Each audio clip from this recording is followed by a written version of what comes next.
आप सबको जल्द आने वाले प्रभु यीशु मसीह के नाम से जय मसीह की। आज का मनन का भाग हमने लिया है यूहन्ना रचित सुसमाचार 15 अध्याय का 16 वचन। तुमने मुझे नहीं चुना परंतु मैंने तुम्हें चुना है और तुम्हें नियुक्त किया है कि तुम जाकर फल लाओ और तुम्हारा फल बना रहे, कि तुम मेरे नाम से जो कुछ पिता से मांगो वह तुम्हें दे। हालेलुया। तो यूहन्ना जो इस पुस्तक को लिखा है और परमेश्वर की आत्मा से लिखा है, तो ये परमेश्वर कहता है जो मनुष्य है वो परमेश्वर को कभी भी नहीं चुन सकता, लेकिन परमेश्वर ने हमें चुना है। हालेलुया। तो मेरे प्रियो, आज के दिन में परमेश्वर कहता है तूने नहीं लेकिन मैंने तुम्हें चुना है। क्यों चुना है परमेश्वर? आइए हम देखते हैं। और तुम्हें नियुक्त किया है कि तुम जाकर फल लाओ और तुम्हारा फल बना रहे, कि तुम मेरे नाम से जो कुछ पिता से मांगो वह तुम्हें दे। हालेलुया। तुम्हें नियुक्त किया है कि तुम जाकर फल लाओ। हालेलुया। हमें कहाँ जाना है और नियुक्त किया है परमेश्वर, तो हमें किस बात के लिए नियुक्त किया है? तो आज के दिन में परमेश्वर आप सबों से कह देना चाहता है कि परमेश्वर हमें किसी और बातों के लिए नहीं चुना है।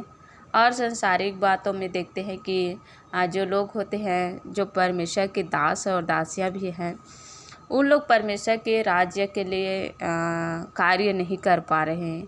आज के समय में हम देखते हैं कि अधिक से अधिक समय परमेश्वर को ना देकर संसार की बातों पर, बहुत से कार्यों पर अपना मन को लगाए हैं। तो परमेश्वर हमें कहते हैं कि तुम्हें नियुक्त किया है कि तुम जाकर फल लाओ। हालेलुया। परमेश्वर ने हमें चुना है। क्यों चुना है? क्योंकि वो नियुक्त किया है, और नियुक्त किया है तो हमें क्या करना है? फल को लाना है। हालेलुया। तो मेरे प्रियो, परमेश्वर का फल अधिक से अधिक आत्माओं को जीतने का है। हालेलुया। हमें हमेशा प्रार्थना में लवलीन रहना है, परमेश्वर की संगति में बने रहना है, ताकि हम अधिक से अधिक जो आत्मा है परमेश्वर ने जो हमें बचाने के लिए नियुक्त किया है उसको हम बचा सकें। आज के दिन में हम देखते हैं बहुत से ऐसे परमेश्वर के दास दासियां हैं जो परमेश्वर के कार्यों को भूल कर बहुत से कार्यों में लगे हैं। तो परमेश्वर हमें अपने राज्य के लिए चुना है, ना कि संसार के लिए। मेरे प्रियो, आज के दिन में यदि किसी के भी जीवन में परमेश्वर बात कर रहा है, आपको बात कर रहा है, तो आपको सचेत हो जाना चाहिए, क्योंकि परमेश्वर का वचन कहता है जो मुझ में बना रहता है वही फल को लाता है। हालेलुया। तो यदि हमें फल को लाना है, परमेश्वर की संगति में रहना है, तो हमें परमेश्वर की जो कार्य है उसको भी करना है। हालेलुया। क्योंकि हम लोग बहुत से जगह में देखते हैं उनके दास और दासियां हैं, पहले परमेश्वर की जो कार्य रहता है उसको पूरा नहीं करता।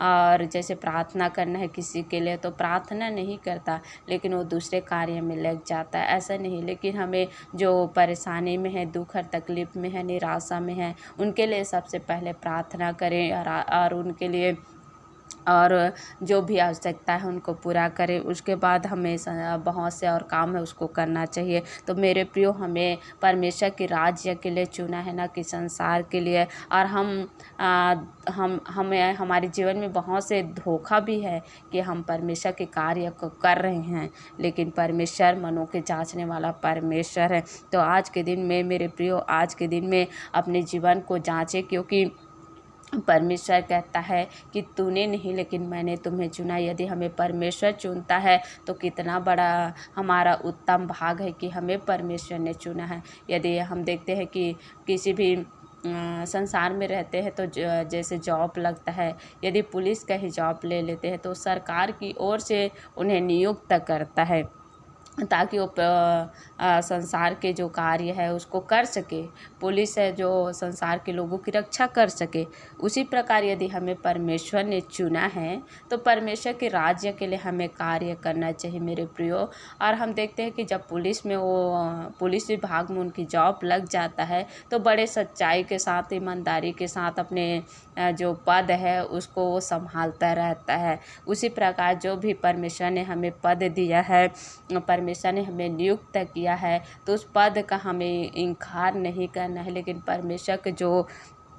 परमेश्वर ने जो हमें पद दिया है उसको और अच्छे रीति से बड़े सच्चाई के साथ, ईमानदारी के साथ हमारे जीवन में किसी प्रकार के पाप और गुनाहें ना होने पाए, और ताकि हम जब परमेश्वर की जो फल है उसको हम ऐसे ही नहीं ला सकते, लेकिन परमेश्वर में बने रहेंगे तभी फल को ला सकते मेरे प्रियो। तो मैं आज के दिन में आप सबों से कहना चाहती हूँ, यदि परमेश्वर आपको जो पद दिया है तो उसको व्यर्थ मत गंवाइए, क्योंकि जो पद परमेश्वर देता है वो हमारे लिए सोने चांदी से भी उत्तम पद है मेरे प्रियो। हम संसार के जैसे आप पुलिस में लग जाता है तो वो अपने जॉब के लिए कितना तत्पर रहता है कि मुझे सुबह उठना है और मुझे तैयार होकर ऑफिस जाना है। ऐसे बहुत से कार्यों को लोग समय पर करते हैं, लेकिन हमारे जो परमेश्वर ने हमें चुना है तो क्या हम ऐसे कर रहे हैं? जैसे परमेश्वर कहता है कि भोर को मुझे ढूंढो, क्या हम ढूंढ रहे हैं? क्या परमेश्वर के वचन को आज के दिन में हम मनन कर रहे हैं? परमेश्वर की संगति में आज बने हैं? उस सबों को हमें देखने की ज़रूरत है मेरे प्रियो। तो यदि परमेश्वर किसी भी बात को हमें दे रहा है, किसी के बारे में यदि प्रार्थना करने के लिए दे रहा है, किसी का जैसे दुख और तकलीफ उसको दूर करने के लिए बता रहा है, तो हमें उस बात को अनसुना नहीं करना है। लेकिन परमेश्वर जो हमें सच्चा परमेश्वर जो आवाज़ देता है उसके आवाज़ को अनसुना नहीं करना है, लेकिन उस आवाज़ को हमें सुनकर उस कार्य को करना चाहिए। हालेलुया। तभी हम परमेश्वर से जो मांगेंगे वो परमेश्वर हमें देगा। हालेलुया। धन्यवाद करते स्वर्गीय पिता, एक बार फिर आपके महान और पवित्र चरणों में आते हैं। धन्यवाद करते हैं कि आपने पिता आपके बच्चों से सुंदर वचन से बात किया। मैं विश्वास करती हूँ कि आज के दिन में पिता परमेश्वर पवित्र आत्मा जितने अपने बच्चे चुने हैं पिता परमेश्वर पवित्र आत्मा हालेलुया आपके राज्य के लिए पिता परमेश्वर पवित्र आत्मा उनके जीवन से पिता आपने बात किया है। खुदा परमेश्वर पवित्र आत्मा मैं नहीं प्रभु, लेकिन आप पिता हर एक के जीवन को पिता परमेश्वर पवित्र आत्मा हालेलुया पिता बात करने वाला परमेश्वर है पिता, और पिता परमेश्वर हर एक के जीवन को भी बदलने वाला परमेश्वर है पिता। आज के दिन में यदि किसी के भी जीवन में ऐसे पिता परमेश्वर फल नहीं आ रहा है तो यीशु के नाम से वो फल आने पाए पिता परमेश्वर पवित्र आत्मा हालेलुया। धन्यवाद करते सारे पिता परमेश्वर पवित्र आत्मा महिमा आपको देते। धन्यवाद करते हुए छोटी दुआ को उद्धार करता प्रभु यीशु मसीह नासरी के नाम से मांगती हूँ। आमीन आमीन।